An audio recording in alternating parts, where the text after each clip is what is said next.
You see, I built what I built myself, and I did it by working long hours and working hard and working smart. And there was a point where I was making so much, so fast, and it was so easy that I almost got bored. And it's true. You know, I'll tell you what the hardest part is, and the hardest thing about life to understand. You have 15 great years, you have one bad year, and people judge you by your last thing. You're only as good as your last thing. You're only as good as your last article or what you've done lately. And that's it. You think that's fair?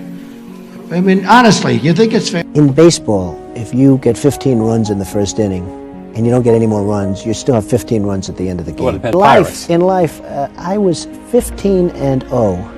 And then I had one very bad year. Now I had a bad year, maybe it was my fault because, hey, it was a lot of people's fault. Hey, I do a lot of things, and most of them turn out good, but some of them have to turn out bad. And it's, you know, they'll hit you with a little bad. It's been covered by everybody. Front page of the New York Times, front page of the Washington Post, front page of everything. It was a frenzy, I have to tell you. And I wasn't feeding anybody, they were feeding themselves. They were making up stories. I called up one of the top people in one of the New York tabloids, and I said, hey, look, this is ridiculous. This story didn't happen. Don't put it in. He said, I know it didn't happen, but Donald was selling papers like crazy. And it wasn't easy, and it wasn't pleasant. I had the one bad year, and 1.5 real bad years where I had a fight. I mean, it was a struggle. It was a survival. It was surviving at the top. I wrote the book. It was surviving at the top. But I'm pretty happy. At least I'm very content, I can tell you. I'm busy. I'm doing a lot of different things, and I love doing it. I'm not in any trouble, and I'm doing well, and I'm making money. I'm so happy now. You know, I enjoy getting up and going out to the wars, and the wars are now becoming battles, and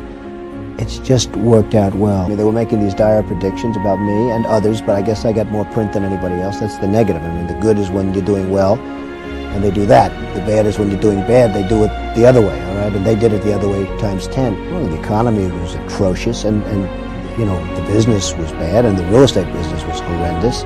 And the casino business was bad, and we're opening up the Taj Mahal in the middle of a war. You know, they call them the so-called charity events, but the people that have these charity events are probably the least charitable people I've ever met. And they have them for their own, you know, vilification. They have them for their own, whatever it is, they have them for their own. And they want the press, and they want the nonsense. I mean, I look at some of them, and I look at the expense, and I look at the magnificent table settings at the Plaza Hotel. And in the end, I don't think they make a hell of a lot for charity, and there are very few well-run charities. And I knew the scene, and I knew the people, and some of the people I like, in all fairness, and some of the people they don't like. They're a vicious breed. When people thought I was going down, they sort of deserted me, and you know, this is not the way it should be in life. If I had it to do again, would I have done things differently? Yes. Because that's life. You can't look back. I don't like to look back. Nope. You know, adversity is a very funny thing. When you have adversity, it's like in golf. It's like in sports. Everybody, it's a question of how many bad shots do you hit.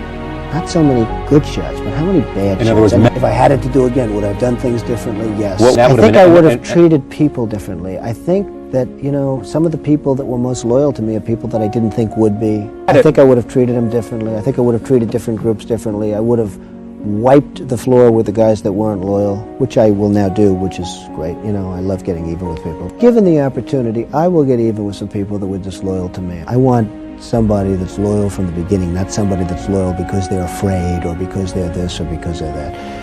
And I've had a lot of instances like that. You see, I'm so loyal to people, and maybe I'm loyal to a fault, but I'm so loyal to people that when somebody's slightly disloyal to me, I look upon it as a great act of horror. My folks did a great job for me. I had a wonderful lawyer who did a great job for me.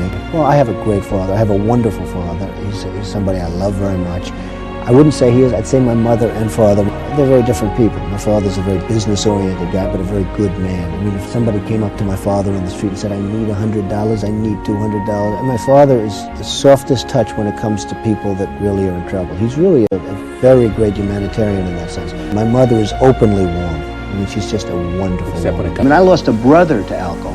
I've never had a drink in my life because of the fact that I had a brother that had a problem with alcohol. Really? I don't drink for that reason. I mean, I had a fabulous brother, handsome, brilliant, just the nicest guy in the world, much nicer guy than me, to be totally honest with you. I mean, the guy was great. But he got into the alcohol stuff, and it really destroyed his life. Why is it that everybody is suing the tobacco companies and nobody sues the alcohol companies? I mean, you have the car crashes and the kids that get killed by some drunk that's, you know, riding on the road.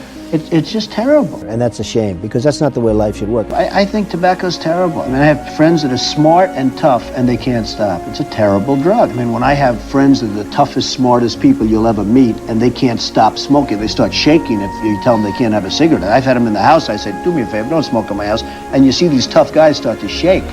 like babies. I've never seen anything like it. So we all do our thing in life, right? I don't like to be compared to anybody, and maybe it would be unfair to them, to be honest with you. I don't consider myself to have a big ego. The fact is, I've never, however, met a person who's successful who didn't have an ego or a fairly substantial. I put my name on buildings because it sells better. I don't do it because I need that. I build a better building. I use better finishes. It's just a better product. But I get more than other people because they know the Trump factor. I mean, the Trump factor, because they want to make money. Money is a scorecard for me. You know, money is not as important as people would think it would be to a guy like me, but it is a scorecard. I've been really a public figure for a long time. I mean, I think everything is known about me. You know, I've been somebody that, for better or worse, has always gotten a lot of press. And, you know, in the meantime, I'm running a very big business. And to run it well, you want to be running it. You want to be there. I think I delegate pretty well. I mean, I have a great team in New York. I mean, I have just an amazing team in New York. I know the smart people. I really know the smart people. I deal with the smart. I know the smartest people on Wall Street.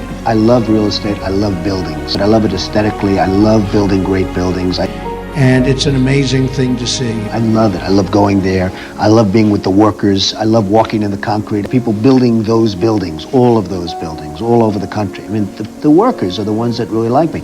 I've often said the rich people hate me and the workers love me. Now, the rich people that know me like me, but the rich people that don't know me, they truly dislike me. But, you know, there's a lot of anger out there. There's a lot of anger from people that aren't angry people. And I haven't done so badly with them. I mean, in all fairness, you know, they're wonderful people as far as I'm concerned. I've done very nicely.